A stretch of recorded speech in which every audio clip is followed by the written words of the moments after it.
একটা ফুল ড্রয়িং করা হয়ে যাওয়ার পরে ওই ড্রয়িংটার ভেতরে আপনি যদি লাইন ওয়েট যেটা এটা আপনি যদি কন্ট্রোল করতে চান, যে কোনো জায়গায়, যেমন এখানে যে এই যে বিভিন্ন লেয়ার আছে, এই লেয়ারগুলোতে যেমন এটা যে লেয়ার আছে কন্ট্রোলার, এটাকে আপনি অনেক লাইন ওয়েটটা অনেক উইথটা বাড়িয়ে দিতে চান, অথবা আপনি যে সেন্টার লাইন যেগুলো আছে এগুলোর আপনি লাইন উইথটা কমিয়ে দিতে চান, এগুলো আপনি ড্রয়িংয়ের ভিতরে আপনি এভাবে দেখাতে চান, তো সেই ক্ষেত্রে আপনাকে লাইন ওয়েট যেটা এটার উপর আপনাকে কন্ট্রোল আনতে হবে।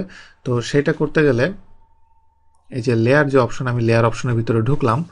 লেয়ার অপশনের ভিতরে ঢোকার পরে এখানে দেখেন, এখানে লাইন ওয়েট যেটা সবগুলো লাইন ওয়েটই ডিফল্টে দেওয়া আছে।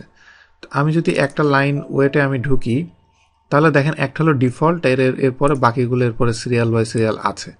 এখন কথা হলো যে ডিফল্টটা কত এটা কিন্তু আমি জানি না, সেটা আমাকে এখানে বলে দেওয়া হয় নাই। ইভেন আমি নিচেরগুলো যেগুলো সেগুলো আমি দেখতে পাচ্ছি, যেমন 0.25 থেকে শুরু করে নিচের সবগুলো দেখতে একই রকম, কিন্তু এর পরেরগুলো দেখে মোটামুটি বোঝা যাচ্ছে কোনটার পরে কোনটা বড়, কোনটার পরে কোনটা বড়। তো এই জন্য আমাকে ডিফল্টটা জানতে হবে। তো ডিফল্টটা জানতে গেলে এখানে আপনি রাইট বাটন ক্লিক করে অপশনে গেলে ইউজার প্রেফারেন্সের ভিতরে এখানে আপনি লাইট ওয়েট সেটিং, যেটা লাইট ওয়েট সেটিংয়ের ভিতরে আপনি যাবেন। গেলে আপনি দুই রকম ইউনিটের দেখতে পারেন। মিলিমিটারে আমি যদি দেখি, তাহলে দেখেন যে এটা ডিফল্ট অ্যাকচুয়ালি কত আছে। ডিফল্ট আছে 0.25 মিলিমিটার। এটা আপনি ইঞ্চিতে চাইলে ইঞ্চিতে দেখতে পারবেন কত আছে। তো এখানে আপনি চাইলে ডিফল্ট আপনি চেঞ্জও করে দিতে পারবেন আপনার যেটা খুশি সেই হিসেবে। তো আপনি যদি চেঞ্জ করতে চান অ্যাপ্লাই অ্যান্ড ক্লোজ দিলে এটা চেঞ্জ হয়ে যাবে। তো আমি এটা চেঞ্জ করলাম না, আমি এটা ক্যান্সেল দিলাম। এভাবে তার মানে ডিফল্ট আছে 0.25। এখন আমি যদি লাইন ওয়েট যদি আমি চেঞ্জ করি, যেমন এখানে ট্রিগার, কন্ট্রোল চাপ দিয়ে ধরে, কন্ট্রোলার এবং বাটন, এই তিনটা জিনিস চাপ দিয়ে ধরে এবার আমি যদি লাইন ওয়েট যেটা সেটা যদি আমি সিলেক্ট করি, দেখেন এখানে আমি এটাকে একটু থিকনেস বাড়িয়ে দিতে চাচ্ছি। এখানে 0.25 ছিল, আমি এটাকে 0.3 করে দিলাম, দিয়ে আমি এটা ওকে দিলাম। এবং ডাইমেনশন যেটা আছে, ডাইমেনশনের লাইন ওয়েটটা আমি একটু কমিয়ে দিচ্ছি, এখানে 0.18 করে দিলাম। দুইটা আমি চেঞ্জ করলাম, একটাকে গাঢ় করে দিলাম আর একটাকে একটু থিন করে দিলাম। আমার সব কিছু যখন করা হয়ে যাবে, এবার আমি এটাকে একটা প্লটের ভিতরে নিয়ে আসব।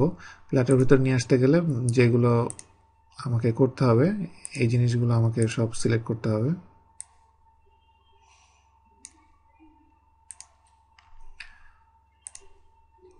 এটা আমি আপনাদেরকে এর আগেও দেখিয়েছিলাম, তো এটা নিয়ে আমি আর কি বলছি না অ্যাকচুয়ালি। আর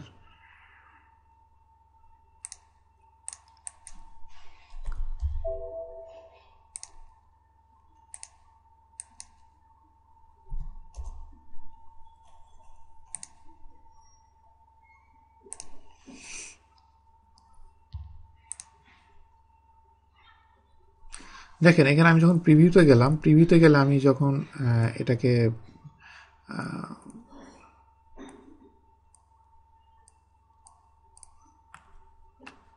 এখন এখানে দেখেন, এখানে এই যে লাইনটা দেখছেন এটাকে একটু মোটা লাগছে, এবং আপনি যদি এই সেন্টার লাইনগুলো দেখেন, সেন্টার লাইনগুলো এর থেকে একটু পাতলা লাগছে। তো এটাই আর কি, যে আপনি যে ড্রয়িংয়ের ভিতরে আপনি কোনোটা যদি মোটা দিতে চান বা কোনোটা পাতলা দিতে চান, তো ওইভাবে আপনি লাইন ওয়েট চেঞ্জ করে করে আপনি খুব সহজে করতে পারবেন।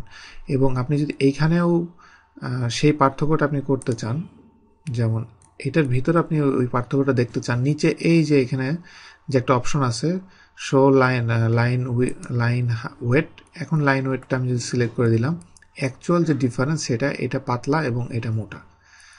এইভাবে আপনি খুব সহজেই